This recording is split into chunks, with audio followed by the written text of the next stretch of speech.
Muy buenos días, soy José Antonio, nuevo programa de Cuerpo, Mente, Mundo desde Radio Buñol.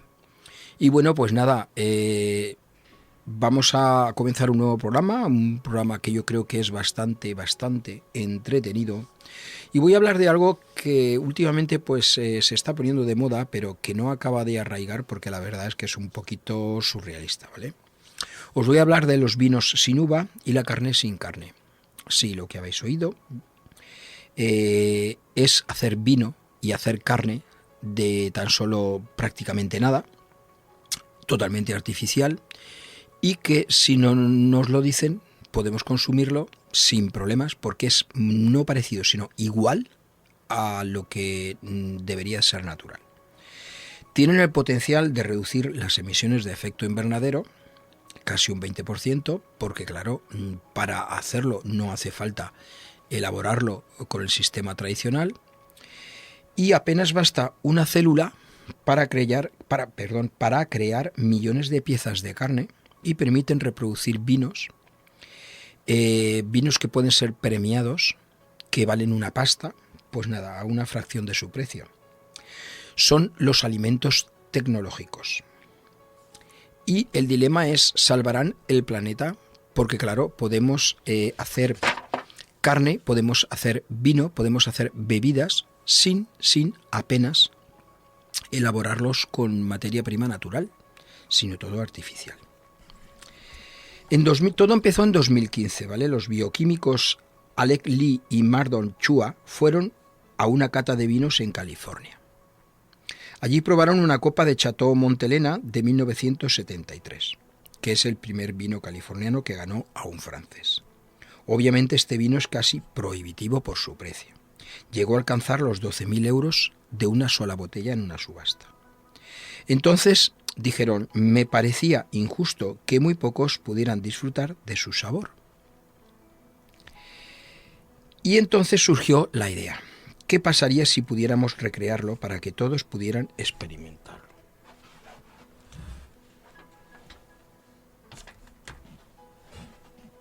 Y así nació una compañía que se llama Ava Vineri, una empresa cuyo nombre juega deliberadamente con el término área vitícola estadounidense, American Wine Area en inglés, y que ahora ha cambiado su nombre por Endless West. Su objetivo es hacer un vino inspirado en los grandes vinos, pero sin uvas, solo agua, etanol y las moléculas que le dan a cada etiqueta esas peculiaridades de sabor, cuerpo y aromas únicos. Recrear un vino no es sencillo. La bebida que abrimos hoy sabe distinto en 2 meses y tuvo otras particularidades hace 60 días. Evoluciona así porque está compuesto de material orgánico que, por lo tanto, es un material vivo. Tienen unas 800 moléculas volátiles y apenas una parte de las 2.000 que forman el vino en su composición es una composición general que se pueda utilizar. Los fundadores de esta empresa, Endless West, se unieron al también bioquímico Josh de Colongón y crearon un moscatel italiano copiando el Moscato d'Asti, una opción fácil junto al Sauternes y los caldos de uva, que son vinos con un aroma muy sencillo de definir. Evidentemente solo quieren ir tras los sabores básicos y hacer que sepan bien. Agregar este emprendedor que ha recibido más de 3 millones de euros de diferentes inversiones para llevar a cabo su sueño. ¿Cómo lo consigue? En el laboratorio de la empresa Endless West. No se ven las barricas, no hay tanques de fermentación ni sistemas para moler la uva. En su lugar hay ordenadores, equipos de cromatografía de gases y espectrómetros de masas y un robot, como un pulpo que en sus múltiples brazos lleva tubos de ensayo lleno de líquido de vinos y licores que se analizan uno tras otro. También hay una nariz electrónica para medir las propiedades olfativas de cada bebida. Todo esto es imprescindible para crear este vino. El objetivo es determinar qué carbohidratos, azúcares, proteínas, aminoácidos y lípidos forman el cuerpo de un buen vino. Aromas de piña derivado de saonato de etilo, la metoxiparizacina, que da notas de pimiento, o la dosis justa de diatecilo, que aporta ese toque a mantequilla. Bueno, todo esto, una vez creado, es el esqueleto molecular. A esto se le añaden destilados neutros o alcohol de grano. Y ya tenemos el moscatel de Asti. Como veis, es una manera artificial de elaborarlo, muy compleja, que nosotros no nos hace falta quedarnos con lo que os he explicado. Simplemente lo que tenemos que tener claro es que se ha creado un caldo, en este caso un moscatel, muy premiado, muy caro, y que si ese caldo artificial nos lo ponen delante y no nos dicen que es artificial, nos lo bebemos y no notamos diferencia. Por lo tanto, las ventajas de este tipo de vino son numerosas. Mucho más económico. También usamos entre 50 y 100 veces menos agua que la producción tradicional. Y una botella de moscatel sintético que ha estado abierta durante un año no se oxida, lo que es otro beneficio más para los consumidores. Pero claro, todo esto ahora lo tenemos que llevar a la práctica. Se realizó una prueba. 2 periodistas de la revista New Statistics compararon el vino artificial con un moscato de Asti real. El veredicto fue poco afortunado. Al artificial le faltaba color, tenía poca viscosidad y un olor desagradable a plástico. Llegaron a decir los catadores. Desde entonces se están haciendo grandes progresos, ya no solo trabajan en el moscatel, sino que también están desarrollando un Pinot Noir. Y pues están en el punto en que aproximadamente el 90% de las personas no superan catas a ciegas, es decir, no saben decirnos cuál es el real y cuál es el artificial. Y puede que pronto los consumidores no tengamos que beber vinos naturales, sino que bebamos vinos artificiales sin darnos cuenta, o poniéndonos en la etiqueta que procede de un vino sintético. Bueno, pues una vez os he explicado esto y vemos lo que ha pasado con el vino, os voy a comentar también lo que está pasando con la carne, ¿vale? En menos de 6 años, el mercado de los alimentos sintéticos ya alcanza los 50.000 millones anuales, de acuerdo con un estudio realizado por Global Market Insights.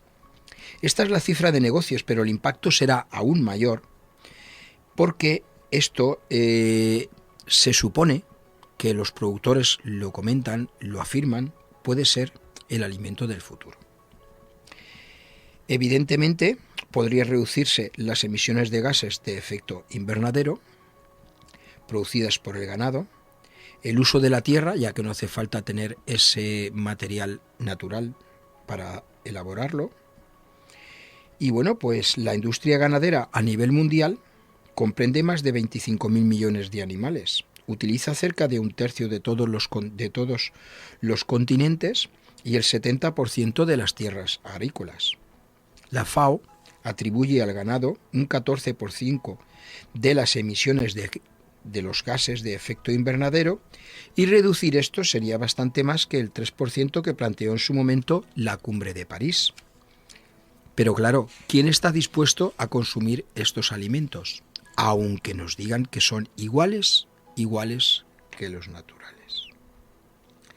Basta decir que una sola célula del tejido muscular de un pavo sirve para producir suficiente músculo con el que fabricar 20 billones de nuggets, sin enormes granjas, sin emisiones y sin maltrato animal.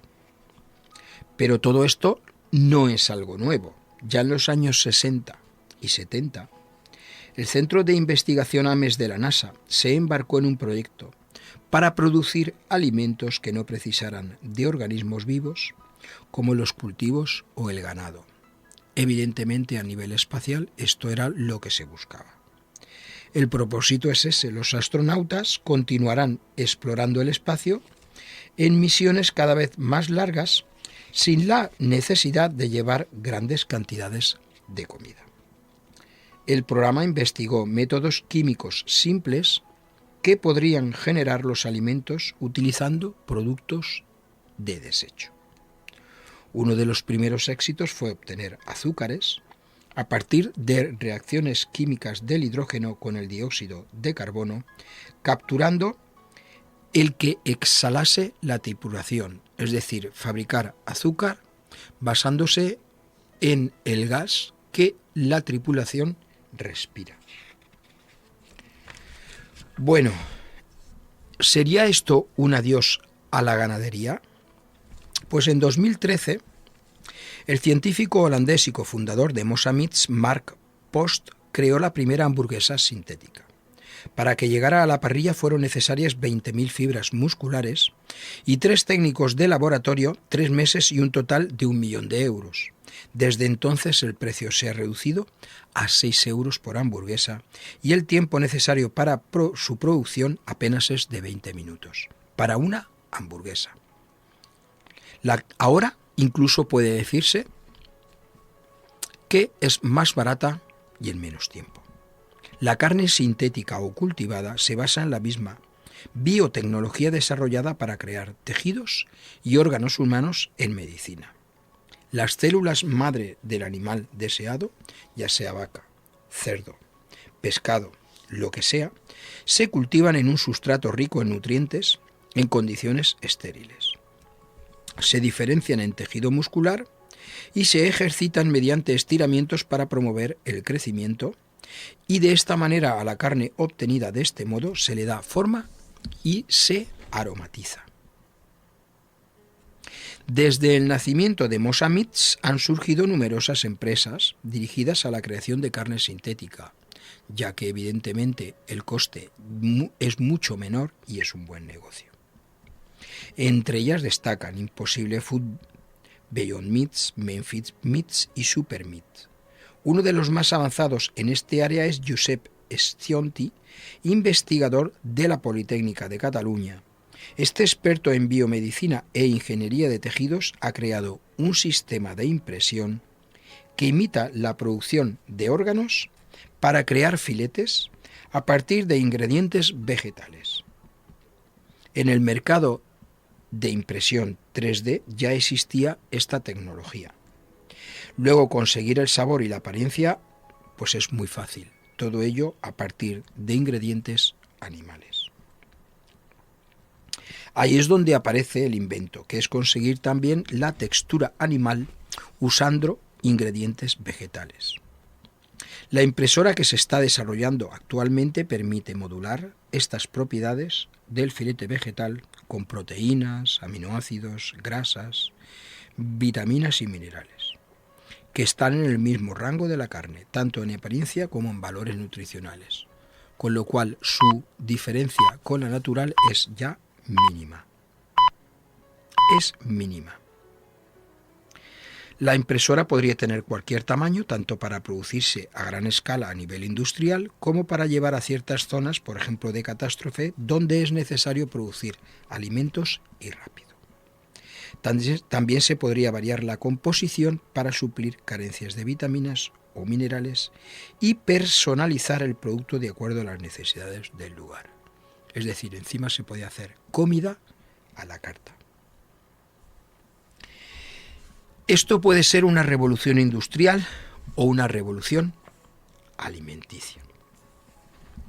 La creciente demanda de alimentos alternativos a la producción convencional ha hecho que los grandes de la industria miren hacia estos emprendimientos, que hoy ya no son ciencia ficción, sino que son una realidad. En el sector de las carnes y los productos lácteos tradicionales hay una opinión. Pasó con los coches eléctricos, se vieron como una amenaza al principio, pero este año son la segunda mayor productora de carne, Tyson Foods, que confió en esta tecnología. Bueno, pues entonces lo que hay que hacer, evidentemente, es ir con el progreso y no contra él.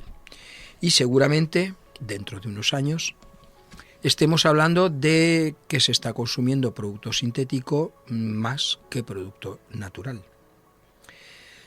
Pero bueno, esto puede pasar en la carne, en el vino no funciona igual. Hay un elemento de creatividad que la ganadería o la agricultura no tienen. ¿Pueden sus productos llamarse vino? Pues bueno, está así.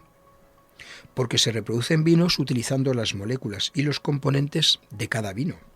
Pero ellos, o sea, el producto natural, sí utilizan uvas. Estas son más económicas y les agregan además sabores y aromas. Con lo cual, en el vino, quizás el vino artificial todavía sea más caro que el vino natural. Entonces, se está pensando y se están desarrollando cosas a nivel de vino, pero no es lo mismo. Sin embargo, ya hemos visto que con la carne sí que podemos estar ante un filete artificial, un filete sintético, y no darnos cuenta. ¿Podría ser el alimento del futuro? Bueno, podría ser. Pero en estos lares lo que vamos a hacer es lo mismo que comentaba este señor. Los coches eléctricos al principio se vieron como algo que no, pero cada vez hay más coches eléctricos o híbridos. ¿Por qué no? ¿Por qué no? Un filete sintético puede, empezar a desbancar al filete natural. Sobre todo si el filete sintético tiene la mitad de precio, por ejemplo. Habría gente que no pudiera, que se lo pensara y que a lo mejor pues optaba por esta opción, evidentemente, una opción más económica y que es casi prácticamente lo mismo, pues ¿por qué no? El problema vendría luego, no sabemos cómo esto afectaría o no a nuestro organismo. Mi recomendación, yo José Antonio desde Radio Buñol os digo, natural es natural. Artificial es artificial. Si tengo la opción de elegir, evidentemente me voy a la opción natural. Porque tampoco sé la opción artificial cómo me puede afectar a largo plazo. Más que nada. ¿Que tendría algunas ventajas de producir y tal? Pues no lo niego. Pero de momento mi opción es la opción natural de toda la vida y contra más natural, mejor. Es un dilema que está aquí. Yo me posiciono en todo lo contrario, pero evidentemente están las dos opciones. Podemos cogerlo o podemos no cogerlo. ¿De acuerdo? ¿Puede ser la comida del futuro, el alimento del futuro? Puede ser. Está cambiando el clima, todos vemos que ahora tenemos un clima casi desértico, julio y agosto ya se pasa muy mal, no a nivel de España solo, sino a nivel de Europa, en Francia, incluso en Inglaterra están alucinando. No hay quien niegue ya el cambio climático, porque estas temperaturas y conforme se está comportando el planeta no se había conocido hace 50, 40, 30, incluso hace 20 años. Todo está cambiando a una rapidez muy escalofriante, muy rápida. Los cambios están surgiendo muy deprisa, no puedes seguirlos. Está todo complicándose un poquito. ¿Soluciones artificiales? Podrían haberlas. ¿Podrían ser buenas? Puede que sí. Yo evidentemente me posiciono con la solución natural, pero puede quien optará por todo lo contrario. En este programa hemos visto el dilema, os hemos explicado que hay vinos sintéticos, que hay carne sintética, que para producirla pues no es tan costoso y que el producto final puede parecerse al producto natural, sí, pero ahí lo dejo. ¿De acuerdo? Desde aquí, gracias por haber estado ahí. Un nuevo programa, Cuerpo, Mente, Mundo, José Antonio desde Radio Buñol, y os emplazo al próximo. Muchas gracias a todos.